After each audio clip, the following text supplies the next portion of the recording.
여러분 4.7 보궐선거가 정부와 여당에게도 어느 정도 충격을 준 것은 사실인 것 같습니다. 말로만 부동산 세금 폭탄 줄인다 그렇게 계속 이야기하더니 최근에는요 뭔가 모양새가 조금 나오는 것 같아요. 부동산 정책의 전환의 기미가 좀 보인다는 거예요.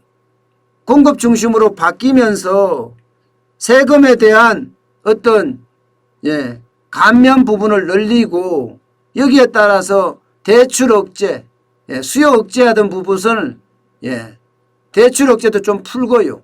그러면서 지금까지의 어떤 수요 억제 중심의 정책에서 공급 중심의 정책으로 조금씩 바뀌어가는 것 아니냐 이런 모양새는 좀 보입니다.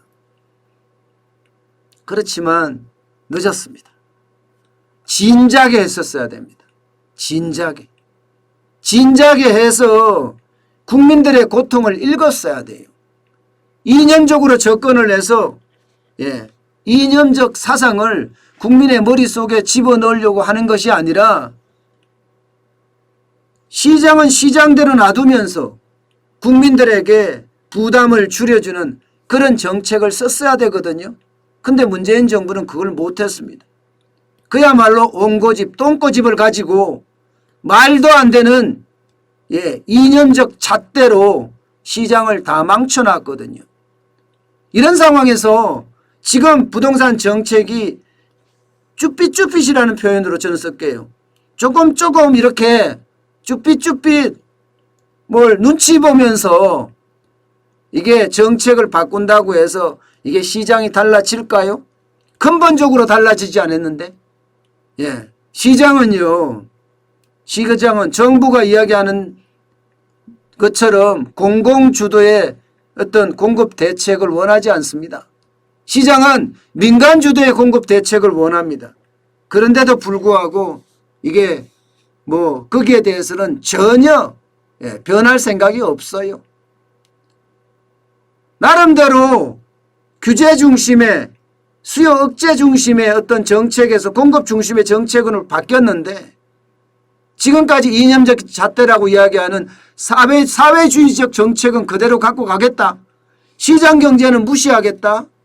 이런 이야기가 아직도 많이 깔려 있는 거죠. 어쨌든 성남 민심에 놀란 건 분명해 보이는데 그중에서 지금 가장 놀란 게 저는 양도소득세 줄이라 이렇게 이야기를 하고 있잖아요. 거기는 지금 손을 안 보고요.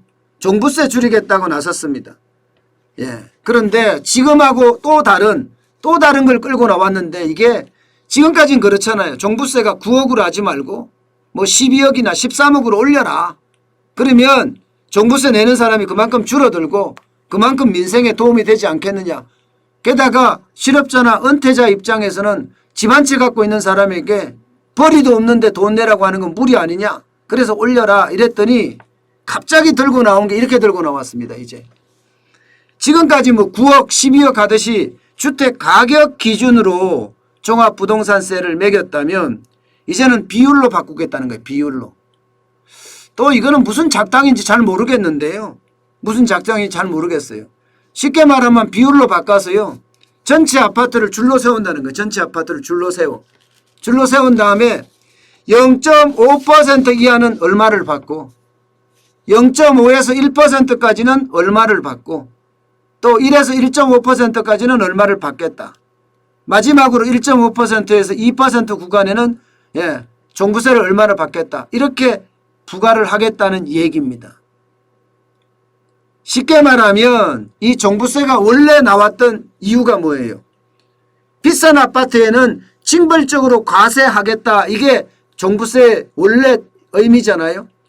그런데 지금까지는 이게 퇴색이 됐다 이거야.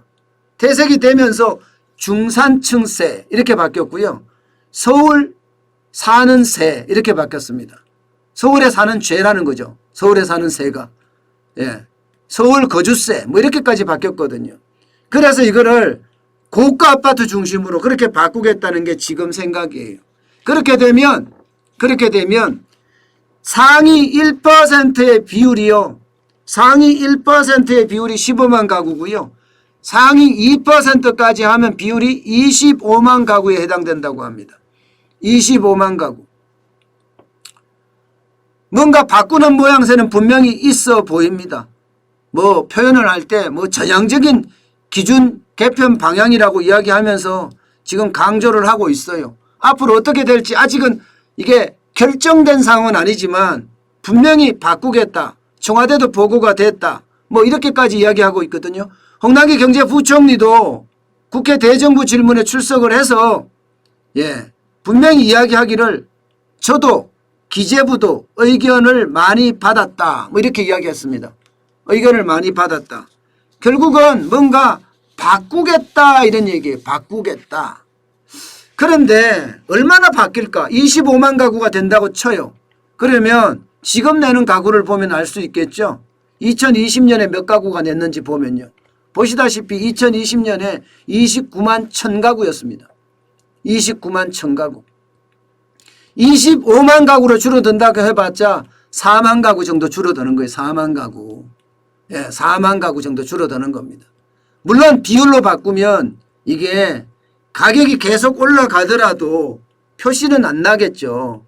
가격이 올라가도 비율로 하니까. 이것도 보면 어떻게 보면요. 눈 가리고 아웅이에요. 또 표를 중심으로 하는 계산이 아닌가 그런 생각이 들 정도로 말입니다. 상위 1%, 상위 2% 집값이다 이러면 비싸 보이잖아요. 거기는 돈 내라 이렇게 이야기할 수 있잖아요. 그래서 줄어드는 것도 작년 기준으로 봐서는 지금 바꾼다고 하더라도 한 4만 명 줄어들고요. 올해 기준으로 보면 거의 한 7, 8만 명, 좀 많게는 한 10만 명까지도 줄어들 수 있다. 왜냐하면 올해도 집값이 계속 오르고 있으니까 줄어들 수 있다. 뭐 이런 얘기는 지금 나오고 있는 중입니다. 어쨌든 정부가 4.7 보궐선거에서 본 성난 민심 때문에 부동산 정책을 변화시킨다는 것, 전환한다는 것은 긍정적인 부분입니다. 그렇지만 또 표를 중심으로 해서 그렇게 바꾼다면 또 갈라치기를 하게 한다면 그것은 우리 역사에 죄를 짓는 일이에요. 절대 그러지 말아야 됩니다. 진짜 우리 국민들이 세금 폭탄 때문에 어려워하는 것 여기를 철저하게 감안해서 정책을 전환해도 해야 되고요. 시기는 늦었지만 늦은 김에 이게 획기적으로 해야 됩니다. 전환적으로 해야 됩니다. 그래야지 시장이 조금 반응을 하지 않을까 저는 그렇게 생각합니다. 무조건적인 신용은요. 거꾸로 역풍을 맞을 수도 있고요. 철퇴를 맞을 수도 있다는 거.